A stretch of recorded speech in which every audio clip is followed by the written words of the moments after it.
Hello friends, welcome back to my channel BioFreak. In today's lecture video, we'll be talking about genomic imprinting. So what do you understand by imprinting? The term imprinting means silencing. Silencing, that is genomic silencing. That means on a particular chromosome, let's say a particular gene is already silenced. Why and how this silencing is occurring? Silencing is occurring because of the methylation. Okay, and this is related to autosomal genes. We are not talking about the sex chromosome, and although it is related to autosomal genes, it is dependent on from which parent you are inheriting these particular chromosomes. You will understand this better when you look at this particular example.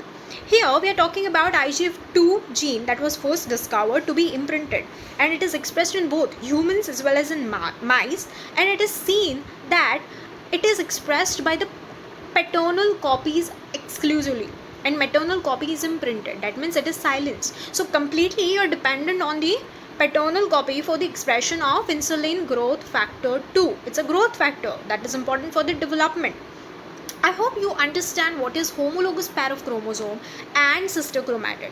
Homologous pair of chromosome, let's consider chromosome number 1. You will have one paternal copy and one maternal copy, and alleles can be different, but they'll be coding for the same characteristics, right? So they'll be coding for the same characteristic at that particular loci.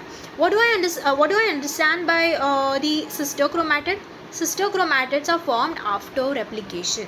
So sister chromatids are exact replica. If I have capital A allele on this particular chromatid, same allele will be present on the other chromatid. So your paternal chromatid, let's say this is after replication, this particular chromosome after replication will give you this particular result.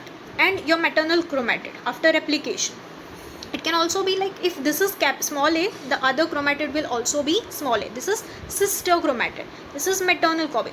So these two are homologous pair of chromosome, and these two are sister chromatids, right? I hope you are clear with this particular concept. Now what we are trying to say is that your paternal copy is expressing IGF2, okay, and maternal copy is already silenced.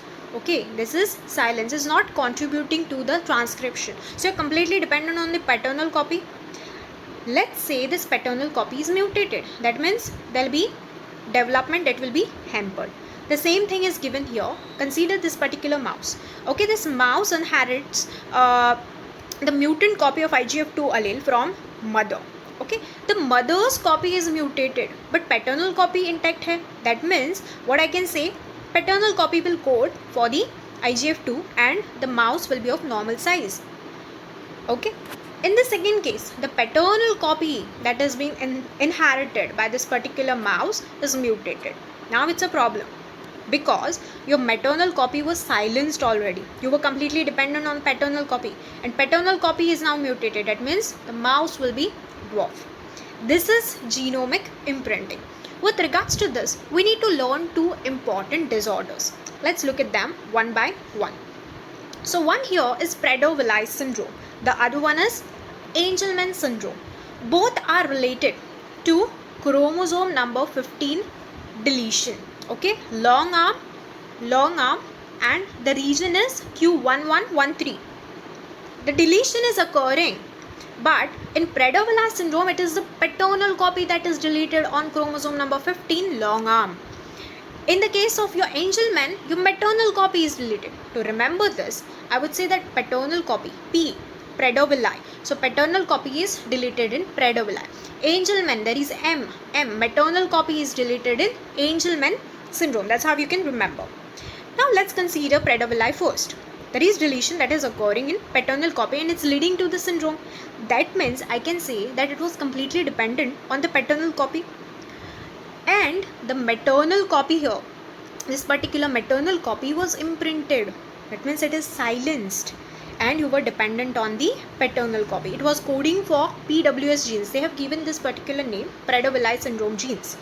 And there is also deletion. These genes also include this particular SNRF, that is SNURF and SNRPN. This is important for the splicing. So if you see there is less of transcription of this particular genes, that means there is deletion of chromosome number 15 from the paternal copy. What are the other features? You have clinical features under Prader-Willi syndrome. You have obesity. If a person is obese, okay, this is the result of hyperphagia. The person will start eating a lot. Ultimately, the person will become obese. There will be hypogonadism. Hypo meaning less. So there is lesser development of the gonads. Intellectual disabilities will be seen. Developmental delay will be seen. This is the characteristic of Prader-Willi syndrome. Let's talk about Angelman syndrome. In this Angelman syndrome, of course, if the maternal copy is deleted, you're getting Angelman syndrome. That means paternal copy here was already silenced. You were dependent on maternal copy. Now maternal copy is also deleted. That means here there is no one to complement this particular region, and it codes for this particular ubiquitin E3 ligase, which is UBE3A gene. If this is not transcribed, then this is one of the genes. There will be other examples as well, but these are important for the CSIR point of view, because PYQs have focused on this particular examples. So now it's simply shown here in Angelman syndrome, the paternal copy here is silenced already, and this is deleted. The maternal copy is deleted. This diagram is opposite, that is, your maternal copy was silenced and paternal copy was deleted. Now, what are the clinical features under your Angelman syndrome? Clinical features include inappropriate laughters. There will be ataxia, there will be seizures that will be seen, and there will be also intellectual disabilities. To understand the characteristics better, look at this particular image. Okay, so this particular girl here is having, first of all, there is overweight, thin upper lip, downturned mouth. Okay, there is downturned mouth, I would say, and almond shaped eyes, and there is narrow temple distance and nasal bridge. Okay, so there is narrow bridge, whatever. Angelman syndrome, you should remember, there is large tongue, widely spaced teeth. Okay, frequent laughters is another thing. There is microcephaly. Microcephaly is smaller head, broad skull, short and broad skull is there. Okay, there is wide mouth. All these features are important. Okay, they can just give you this particular features, and you need to predict what disease is there, and later they can continue with the bands. I'll give the examples later, but features are important. Now, under normal circumstances, what I can say is that both are complementing each other. Let's say this particular region was silenced, the other region was complementing, and hence you were getting the normal phenotype. The normal person has one copy silenced, but the other copy is intact. When the other copy is also silenced, let's say this other copy is also silenced, then it's a problem, right? So same thing under normal circumstances, the zygote will have one copy silenced, but the other allele is intact, and because of that you're getting the normal phenotype. So I told you that silencing is normal. Because of the methylation, silencing occurs, but the other allele, when it gets deleted, then it's a problem. That will lead to the disease. Another important reason behind these syndromes that we learned, that is Prader-Willi and Angelman, is uniparental disomy. What do I understand by uniparental disomy? Let's look at this. Okay, under uniparental disomy, you have one case, that is heterodisomy. The other case is isodisomy. Okay, let's look at them one by one. So, have you heard of the term non-disjunction? If non-disjunction occurs during meiosis 1, then it will lead to heterodisomy. Okay, now this non-disjunction that we are talking about is during the gametogenesis.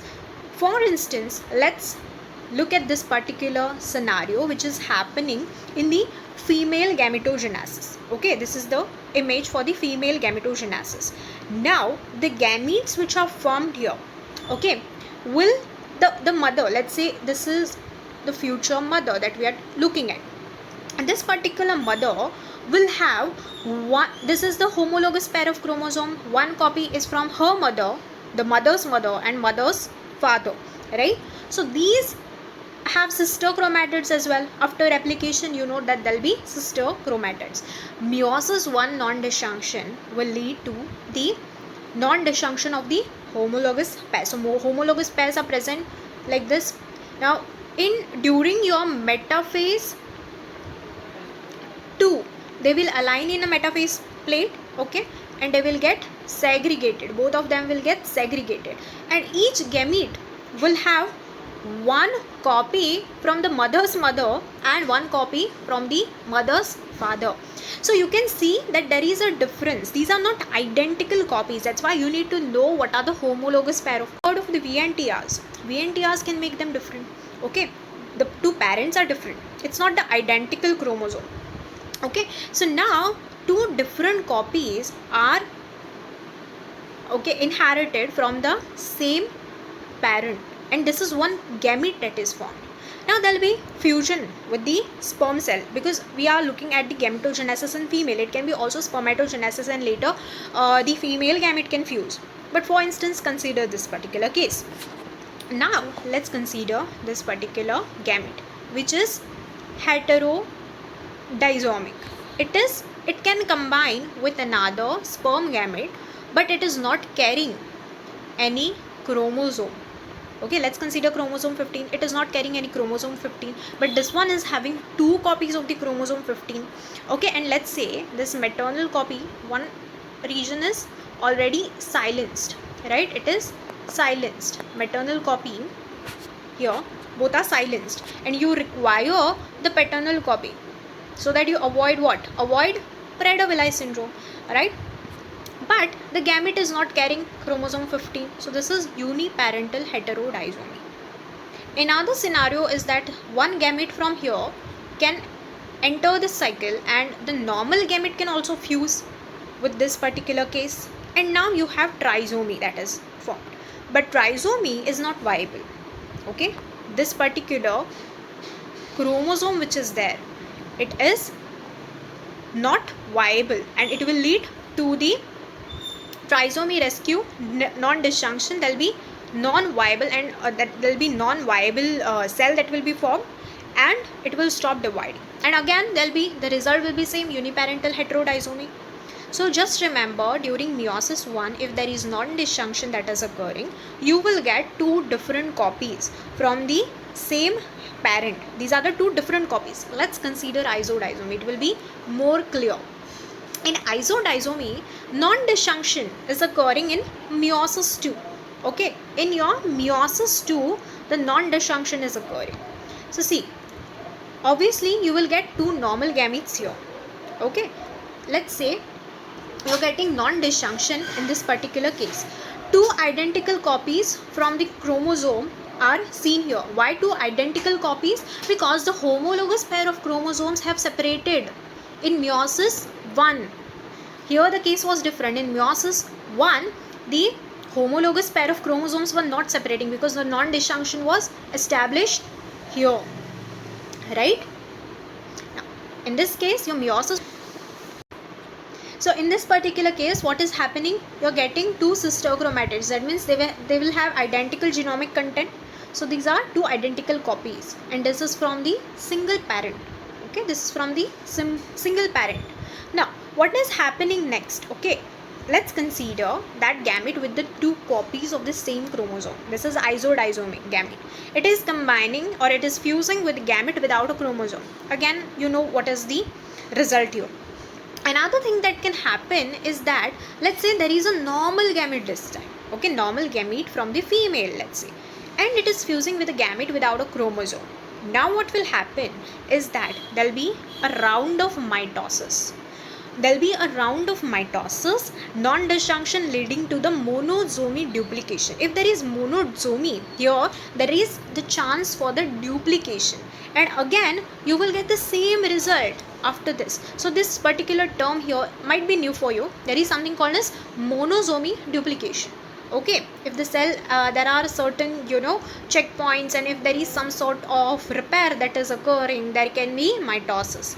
Okay, later, or not repair, then after certain divisions there will be again replication, right? So you will develop again uniparental isodisomy. So inheriting two copies. Okay, what is seen in this isodisomy? You are inheriting two copies from the two copies of the same chromosome from one parent and none from the other. So now to understand this even more better, you can look at this gel electrophoresis. After doing restriction, fragment length, polymorphism, okay, if I give you this type of there can be certain questions that can be framed out of this. It's quite important, okay, to know the concept. Let's say this is your mother ka restriction, fragment length, polymorphism, that we have the fragments are separated, the bands are placed there. Here you have father and this is offspring, okay. Then again there is mother, father and offspring.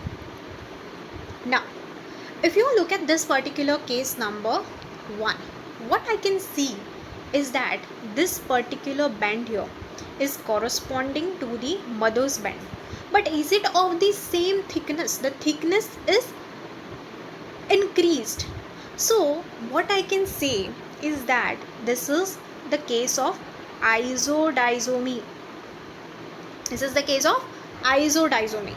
Here, however, the maternal copy, which is that the two copies are formed here, and these bands are corresponding to these copies, okay. So this is the case of heterodisomy. Let's break it down even more, okay. Where did the non-disjunction occur in this particular case?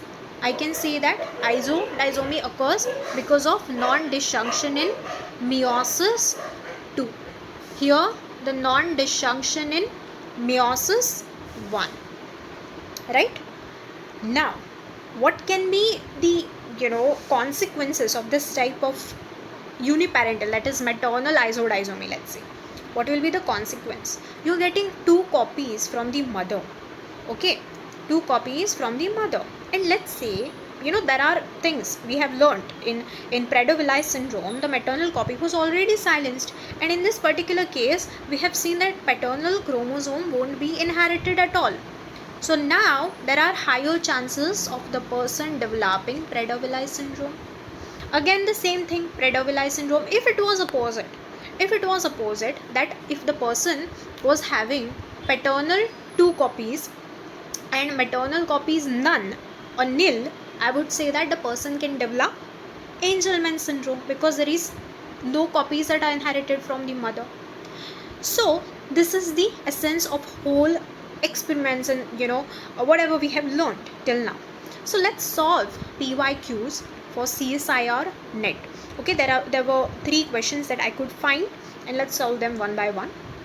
A mouse carrying 2 alleles of insulin like growth factor 2 is normal in size, whereas a mouse that carries 2 mutant allele lacking the growth factor is dwarf. Okay, both the alleles are not there, that means it's dwarf.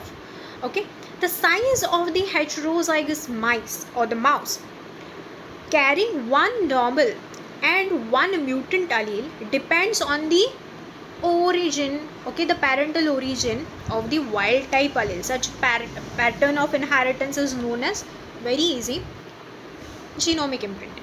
Okay, then the next question, gene A in mouse is needed for its normal growth, okay, normal size growth, gene A. Now the mouse strain with deletion of gene A has been developed. So they have developed this mouse ka strains with deletion in gene A. When the following cross is made, let's say this is the female, right, this is the female deletion, and male, it's the wild type male, normal male. Then what did you get? All progenies were of the normal size. From here onwards I can start to think that if you're getting normal progenies after deletion of female, okay, I can say that female deletion is giving you normal, that means female ka genome here is not important, that means it might be already silenced, right, it might already be silenced.